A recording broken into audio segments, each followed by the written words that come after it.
Alright, how are we doing? So this is quite a unique case study. It's not about one-to-one athletes, it's about coaching teams of athletes. In this case, I'm working with Cultivate Tennis Academy. They are a fantastic sort of talent academy for young and upcoming tennis players. I've got some examples of the kind of strength and conditioning work I do with them over there. So I guess for your perspective, this is a useful case study if you are, I guess, for one, looking to hire me as a coach to work with a talent pathway or to work with an academy, or to hire me as a coach to work with a full team, whether that be remote programming or that might be like turning up to do seminars or days or long-term programming and working with the club, which I've done with talent pathways for gymnastics, for tennis, for swimming. So I've got some experience working with various different talent pathways, rowing as well in that mix. So I'm just going to run you through, in this specific example, we're dealing with youth tennis players, so we're looking at developing some basic strength and power attributes.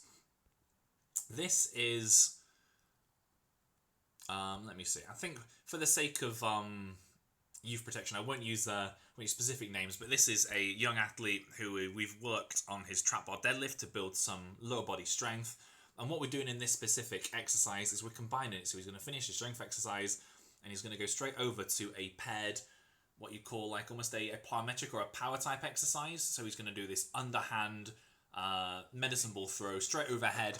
So he works on extension, hip extension. So in the deadlift, you're working on like the hip extensor muscles, comes over here with this aggressive triple extension, throwing the ball as high as you can. So you pair together a high load and a low load movement, just as an example.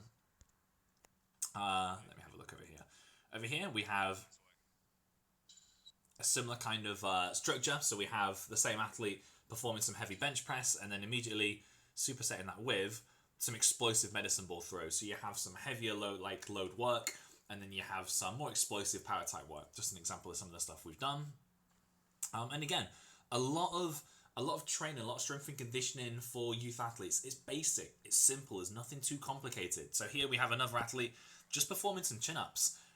I think this particular athlete is 12, maybe 13. There are not many 12 or 13-year-olds that can blast out sets of 8 to 10 chin-ups with good form, nice stretch at the bottom, big contraction at the top. This is a really good athletic benchmarker. It shows that he's got good upper body strength, which is fantastic. You know, if you're just trying to build a generally strong and powerful athlete, this is exactly the kind of exercise, the kind of work you want to be doing. It doesn't need to be hyper specialized. It doesn't need to be super sport specific at this point.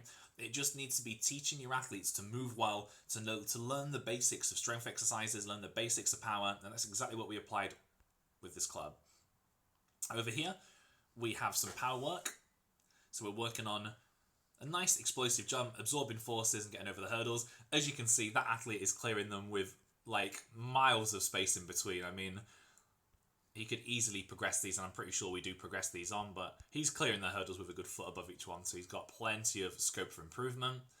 We have another athlete here just performing some squats. Again, we're just working on control on the way down, keeping his knees out over his toes, his torso upright, and just gradually building that strength up. So we're squatting 40 kilos here, which, you know, in comparison to some of these other case studies where I've got athletes squatting 230 kilos for reps, very different, right? But we've got youth athletes. This is a 12 or 13-year-old.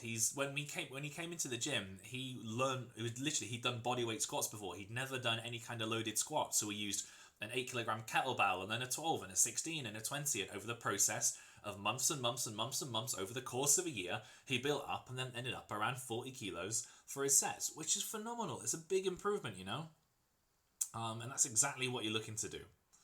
Some more examples. We have more athletes doing various squats. This is like a safety bar squat. Sometimes we'll use different implements, different exercise variations to keep training exciting, to keep it motivating, which is a big thing for youth athletes. It's not just doing the same thing week in, week out. It's making sure that it's exciting, it's entertaining, it's motivating, making sure that it's an educational experience where they can come in and they can learn and they can chat and they can actually develop as a person and not just as an athlete. Again, we have some more power drills, working on force absorption and getting nice and quickly off the floor. And then some of the last drills we do, these are just some quite fun sled pushes. We used a fairly weighted sled and we just made them into challenges, seeing how people could push them, how long it took them to get there and back. Again, it's fun, it's motivating, it's challenging. This is also an exercise we used with a few athletes where they needed to do some legwork, but we wanted to do something that didn't have any eccentric component, especially like when you're coming into a competition. A lot of heavier squats, deadlifts, Romanian deadlifts, that slow eccentric component can create quite a lot of soreness, which if you're about to go into like a competition for tennis, for instance, the last thing you want is to be really, really sore. So if you use exercises tactically that only include a concentric component, sort of like the contraction component rather than the lengthening component of a muscle, it creates a lot less soreness. You can get a nice little training stimulus in, have some fun in the gym, create some strength and power without being super sore into your competition. So that's the kind of stuff we also think about when we're programming for these athletes.